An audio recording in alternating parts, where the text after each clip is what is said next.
Estamos con el Padre Carlos Rosel de Almeida, párroco de Nuestro Señor de la Divina Misericordia de Surco y doctor en Sagrada Teología por la Universidad de Navarra de España, con su tesis Escatología Ortodoxa. Padre, hoy vamos a hablar sobre el libro del Antiguo Testamento, Zacarías. Padre, ¿quién fue Zacarías?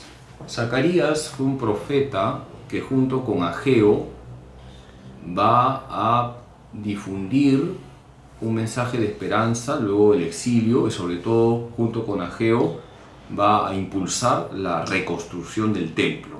Es decir, que Zacarías y Ageo son los profetas del post-exilio, donde se van a encontrar con una ciudad destruida, con el templo destruido, y ambos, Zacarías y Ageo, van a meterle ánimo al pueblo para que reconstruyan el templo. ¿Qué significa Zacarías? Zacarías viene de una palabra hebrea, Sekarya, que significa el Señor se acuerda, o Yahvé se acuerda. ¿Cuál es el contexto histórico del profeta Zacarías? A ver, el año 537 a.C.,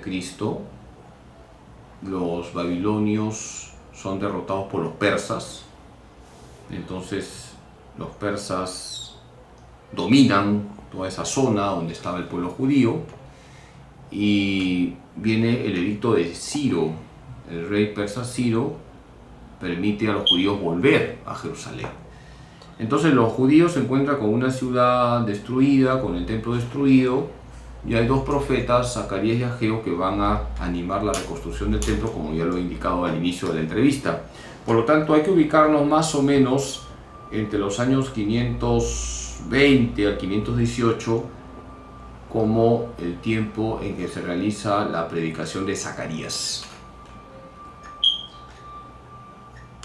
¿Cuántos capítulos tiene el libro de Zacarías? Zacarías tiene 14 capítulos, es un libro de regular extensión, no es tan corto como Ageo, pero sí bastante denso en algunas partes, aunque se entiende cuando uno se mete en el contexto histórico lo que nos quiere decir Zacarías.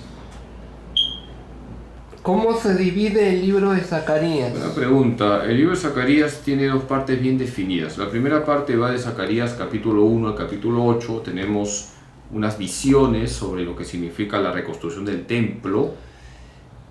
Es un anuncio de lo que va a ocurrir, se va a reconstruir el templo, y también es un anuncio de Cristo, porque Cristo es el templo con mayúsculas. Y después tenemos la segunda parte donde hay una recopilación de oráculos. Hay una serie de mensajes de Dios donde se inyecta esperanza y al mismo tiempo se señala que la infidelidad, la falta de relación con Dios es lo que ocasiona en definitiva las desgracias al pueblo elegido. ¿Zacarías era un visionario? Como todos los profetas, pero la palabra visionario no es tan utilizada para hablar de un profeta, ¿no? La palabra profeta es más completa. Por supuesto que el profeta tiene visiones, pero sobre todo el profeta es un hombre valiente que habla en nombre de Dios. ¿Qué enseña el libro de Zacarías? Yo diría dos temas que son importantes. Uno es el llamado a la esperanza. Mira, hay que meternos en el contexto histórico. Jerusalén está destruida, el templo está destruido. Zacarías inyecta esperanza, inyecta optimismo. Dios no se ha olvidado de su pueblo. Fíjate que el mismo nombre, Zacarías, Sekarya, Yahvé se acuerda, ya te está inyectando esperanza. Dios se acuerda de ti, Dios se acuerda de su pueblo. Dios ofrece la salvación, Zacarías 1:3. Pero también Dios exige la conversión, Zacarías 8:14 al 17. Primer tema, la esperanza. Segundo tema, el Mesías. Zacarías anuncia una era mesiánica. Zacarías habla de la reconstrucción del templo como un signo de los tiempos mesiánicos. La presencia de Zorobabel, que ya hemos hablado, has hecho varias preguntas sobre Zorobabel la vez pasada, muestra que está ahí, un descendiente de David, es un signo mesiánico. Pero sobre todo se proclama la venida de un Mesías rey que entrará como un rey pacífico, humilde, sencillo. Dice Zacarías 9, al 10 que el rey Mesías entrará montado en un burrito. Te pregunto, tú que eres un teólogo de peso, pues cada vez estás más gordo, ¿cuándo se cumple esa profecía? Zacarías 9, al 10. El rey Mesías entrando a Jerusalén, la ciudad santa, montado en un burrito. En el Domingo de Ramos. Muy bien. Fíjate cómo Zacarías está anunciando lo que va a pasar con Jesús, su entrada triunfal a Jerusalén, la ciudad santa. También en Zacarías nos encontramos con que se habla de un buen pastor que será despreciado y humillado. Zacarías 11, 4 al 14. Y se habla de que mirarán al traspasado. Mirarán a quien es traspasado por nuestros pecados. Zacarías 12:10. Zacarías 12:10. Mirarán al que traspasaron.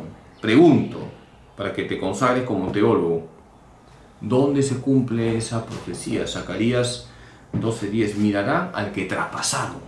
¿Te acuerdas en qué pasaje de la vida de Jesús? En la crucifixión. Muy bien. ¿Qué hizo el soldado romano? Con la lanza atravesó. El centurión con la lanza traspasó el costado del Cristo. Muy bien. El costado de Cristo. Y salió sangre y agua. Y salió sangre y agua y le devolvió la vista. Le tuvo un efecto milagroso. Bueno, eso ya es una leyenda piadosa, eso no está en el Evangelio. No, pero o sea, existe esa piadosa tradición. Existe la piadosa tradición, pero no está en los Evangelios. Es más, existe la piadosa tradición de cómo se llamaba el centurión. ¿Cómo se llamaba? No sé, pero... Longinos.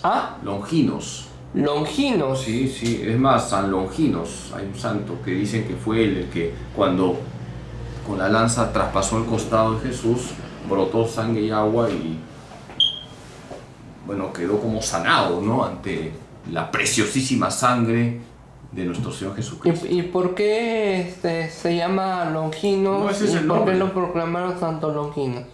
Porque la piadosa tradición dice lo que tú has señalado, ¿no? Que luego él se convirtió, porque no era cristiano, luego de ese encuentro con Cristo, de haber sido empapado con la sangre de Cristo, se convirtió.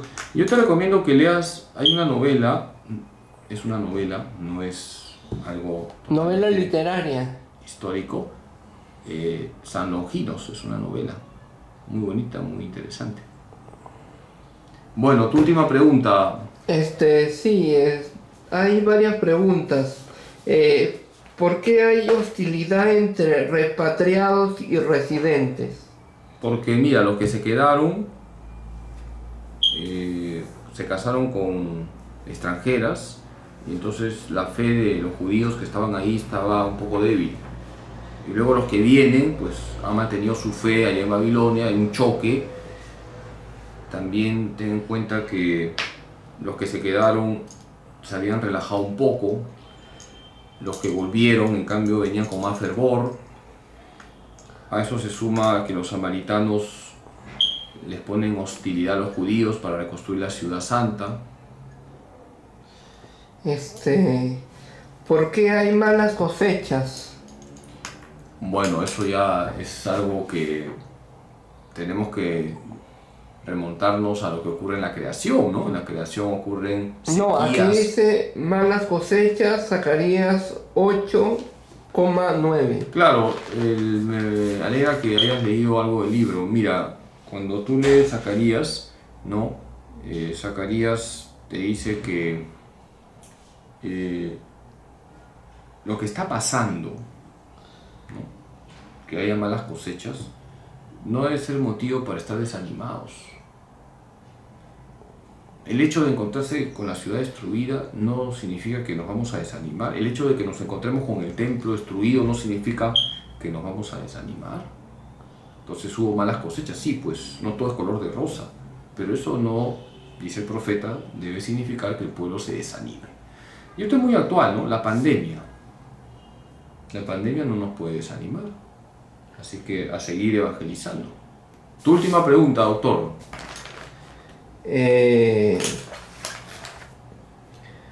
¿A qué se refiere sin la pompa de los poderosos? Un rey sin la pompa de los poderosos. Zacarías 9, del 9 al 10. Me alegra que hagas preguntas así bien precisas. A ver, tú eres un tigre de la Biblia. Los poderosos entraban a las ciudades con caballos. Es como ahora, ¿no? Una persona poderosa no va pues con un tico, Va con una limusina. por ejemplo. Entonces, Jesús es el Rey de Reyes y el Señor de Señores. Jesús no entró con un caballo y es el Rey con mayúsculas. Como diría Belaúnde, sin matones, sin camiones, sin millones. Muy bien. Lo que dijo Belaúnde es algo muy bonito. El Perú como doctrina. Sí. Me estás haciendo acordar mis tiempos jóvenes cuando alguna vez fui a un meeting de Acción Popular. Mira, Jesús es el Rey con mayúsculas, pero no es un rey prepotente. Los poderosos iban a caballo con prepotencia. Jesús va montado en un burrito. Él es el rey manso, humilde. Claro, si Jesús viniera, vamos a hacer ficción, de una manera, digamos, física, estoy hablando de la parucía, ¿no? Si Jesús decide tener una visita, digamos, antes de su parucía a una ciudad, ten la seguridad que Jesús no va a venir con limusina, con Mercedes-Benz, Con Ferrari, con Lamborghini. Jesús iría caminando. Caminando hasta Pucallpa, caminando hasta Magdalena, hasta Papayal, caminando hasta Villa Gesell en Argentina. Jesús entraría a un pueblo caminando y tocándote el hombro, así como yo te toco y te digo, tranquilo, doctor, estás con Ambrosio. ¿No? Así es el Señor, ¿no? El Señor es cercano, está en medio de nosotros, el Rey pacífico. Bueno, les voy a dar la bendición. Que Dios Todopoderoso les bendiga en nombre del Padre, del Hijo y del Espíritu Santo. Bueno, fue el padre Carlos Roseli Almeida, párroco de Nuestro Señor de la Divina Misericordia de Surco y doctor en Sagrada Teología por la Universidad de Navarra de España, con su tesis de Escatología Ortodoxa para la Cámara de Freddy Armando Romero Paredes. Bendiciones. No se pierda la columna del padre Carlos Roseli de Almeida en el Correo Mariano, un boletín eclesial, sacerdotal, eucarístico, mariano, ecuménico, de venta en todas las parroquias, en todas las iglesias, en todos los templos de Lima y del Perú. El Correo Mariano, el periódico católico que tanto hace falta en el hogar.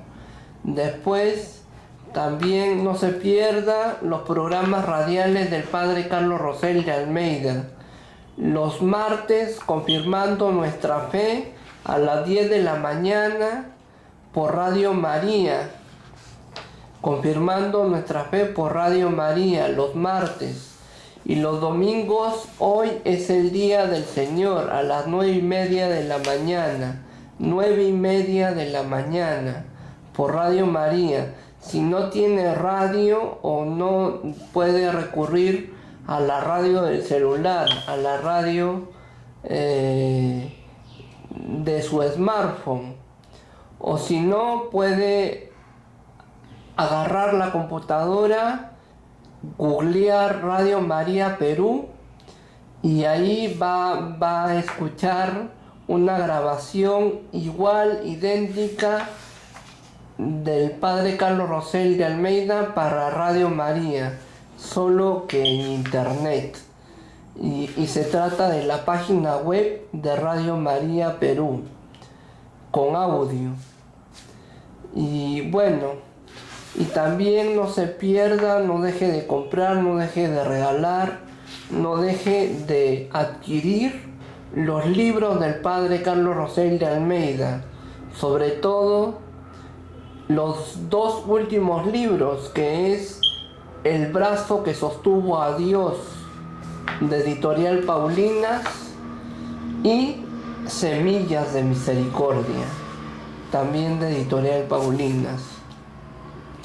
El brazo que sostuvo a Dios y Semillas de Misericordia, de venta junto con todos los libros que ha estado escribiendo el padre Carlos Rosell de Almeida, ya conocidos, de venta en las librerías católicas, en las librerías de la capital, del Perú, de América y del mundo, las librerías Paulinas, la librería San Pablo, la librería Santa Faustina del Señor de la Divina Misericordia,